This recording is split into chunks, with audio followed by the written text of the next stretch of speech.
इमारतीच्या गेटवर किंवा घराजवळच्या रस्त्यावर आपण आपल्या मुलांना स्कूल बस किंवा स्कूल व्हॅनमध्ये बसवतो आणि निश्चिंत होऊन घरी जातो। पण निश्चिंत होण्यासारखी परिस्थिती खरंच आहे का, हा प्रश्न पुन्हा एकदा टोकदार बनलाय। कारण स्कूल बस स्कूल व्हॅन यांच्या देखभालीकडे दुर्लक्ष करणं निष्पाप लहानग्यांच्या जीवावर बेतू शकतं। हा निर्दयी बेजबाबदारपणा किती घातक ठरू शकतो हे आज नाशिक मधल्या एका घटनेनं दाखवून दिलंय।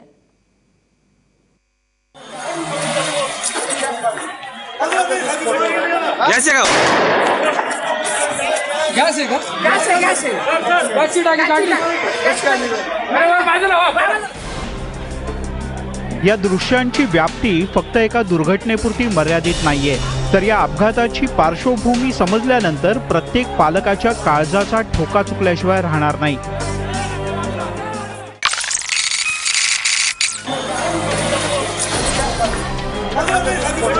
गॅस आहे का? कारण नाशिक रोडवर जळून खाक झालेली ही ओमनी एक स्कूल व्हॅन होती आणि चिमुकल्यांना शाळेतून घरी घेऊन जाणाऱ्या या स्कूल व्हॅननं अचानकपणे पेट घेतला। व्हॅनमधल्या मुलांचं नशीब बलवत्तर म्हणून ही सगळी मुलं या अपघातातून थोडक्यात बचावली। दुपारी 2:30च्या सुमारास KNKला स्कॉटिश शाळेतून विद्यार्थ्यांना घेऊन ही स्कूल व्हॅन सिन्नर फाट्याच्या दिशेनं निघाली।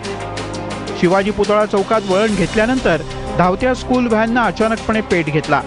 स्कूल व्हॅनमध्ये 17 विद्यार्थी होते अशी प्रत्यक्षदर्शींची माहिती आहे। मात्र घटनेच्या वेळेला स्कूल व्हॅनमध्ये केवळ 7च विद्यार्थी होते अशी माहिती पोलिसांनी दिली आहे। व्हॅन पेट घेत असल्याचं समजल्यानंतर चालकानं विद्यार्थ्यांना तात्काळ बाहेर काढलं। थोडी जरी दिरंगाई झाली असती तरी विद्यार्थ्यांची अवस्था काय झाली असती याची कल्पनाच करवत नाही।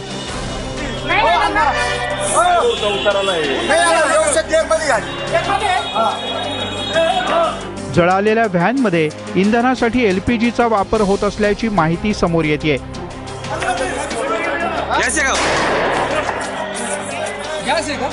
ऑक्टोबरच्या महिन्यात पुण्यामध्ये देखील गॅस किटचा स्फोट होऊन स्कूल व्हॅन जळाली होती। महत्त्वाचं काय माहिती आहे का की तुम्ही CNG किट कुठे फिट होऊन आलं, त्याचं प्रिव्हेंटिव्ह मेंटेनन्स बरोबर झाला की नाही, ते फिटिंग करताना आणि मेंटेनन्स करताना तुम्ही 2 पैसे वाचवायचा प्रयत्न केला का, हे प्रश्नचिन्ह आहे। आणि हे ज्या त्या सिच्युएशनवर अवलंबून आहे। पण एवढी गोष्ट मी नक्कीच सांगू शकतो की जर अपघात होऊन एखादी गाडी पेटणार असेल, मग ती CNG आहे का पेट्रोल आहे का आणि काय हे अलाईद आहे। म्हणूनच सरसकट CNG डेंजरस आहे या म्हणण्याला काही अर्थ नाही। स्कूल व्हॅनच्या संदर्भातल्या नियमांची वरवरचीच अंमलबजावणी होते हे अनेक वेळेला घडलेल्या घटनांमधून उघड झालंय। विद्यार्थ्यांची ने-आण करणाऱ्या स्कूल बस किंवा व्हॅन या कितपत सुरक्षित आहेत याची काळजी घेण्याची जबाबदारी शाळेची आणि पालकांची दोघांची आहे। कारण काळ आणि वेळ कधी सांगून येत नाही। पुण्याहून मिकी घईसह सागर वैद्य, ABP माझा, नाशिक।